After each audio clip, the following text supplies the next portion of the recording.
Heroine எங்கே போனாலும் first அவளோட ஃபோனுக்கு சார்ஜர் தான் போடுவா. ஏன்னா, எவ்வளோ சார்ஜ் ஏறினாலும் கரெக்டாக 5 நிமிஷத்துக்கு தான் அந்த சார்ஜ் இருக்கும். இத பார்த்து அவளோட ஃப்ரெண்ட்ஸு, "எவ்வளோ நாள் தான் இந்த ஃபோனே வச்சிருப்ப? புதுசா ஒரு ஃபோன் வாங்கிக்கலாம்ல" அப்படின்னு சொல்றாங்க. அதுக்கு இவன், "என்கிட்ட புது ஃபோன் வாங்குற அளவுக்கு இன்னும் பணம் சேரல" அப்படின்னு சொல்லிட்டு இருக்கா.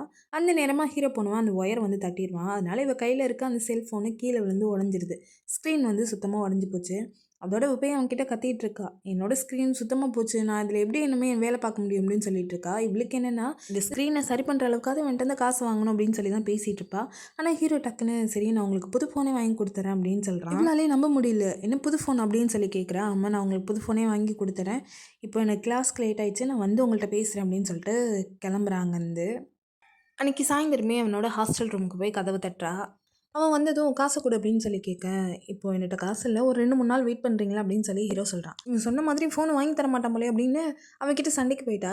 அடுத்த நாள்ல இருந்து இவன் என்ன வேலையெல்லாம் பார்க்குறாளோ அது எல்லாத்துக்குமே ஹீரோவையும் கூட்டிட்டு போறான். ஆனா ஹீரோவுக்கு இந்த மாதிரி வேலை செஞ்சுலாம் பழக்கம் இல்ல.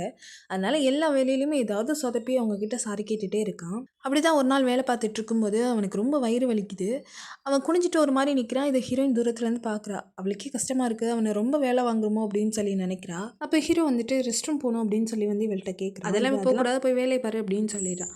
அதுக்கப்புறம் வேலை முடிஞ்சதுக்கப்புறம் அவனோட சம்பள காசையும் இவளே சேர்த்து வாங்கிக்கிறா. அப்ப ஹீரோ வந்து, "நான் வீட்டுக்கு போணும், டாக்ஸி பிடிக்கணும்" அப்படின்னு சொல்றான். அதுக்கு இவ, "டாக்ஸிலாம் போ வேண்டாம், பஸ்லயே போ" அப்படின்னு சொல்றா. அப்ப பார்த்தீங்கன்னா, வயித்த பிடிச்சிட்டு அப்படியே மயக்கம் போட்டு விழுந்துடுறான். ஆம்புலன்ஸ் வர சொல்லி இவ தான் ஹாஸ்பிட்டல் கூட்டி போயிட்டுருக்கா. இவளுக்கு என்னன்னா ஒரே பயமா இருக்கு. நம்ம அதிகமா வேலை வாங்கிட்டோம் போல, அதனால தான் இவன் செத்து போயிட்டான் அப்படின்னு நினைச்சு அழுது புலம்பிக்கிட்டே வரா அந்த ஆம்புலன்ஸ்ல. அப்புறம் ஹாஸ்பிட்டல் வந்து செக் பண்ணி பார்க்கும்போது தான் இவன் பார்த்தீங்கன்னா, ஒரு வாரமா இவ கூட சேர்ந்து வேலை பார்த்துட்டு இருந்திருப்பான். அந்த ஒரு வாரமா இவன் ரெஸ்ட் ரூமே யூஸ் பண்ணாம இருந்திருக்கான். அதனால தான் அவனுக்கு வந்து இப்படி ஆயிடுச்சு. அது வேற ஒண்ணும் பெரிய பிரச்சனை இல்ல அப்படின்னு சொல்லிட்டு அனுப்புறாங்க.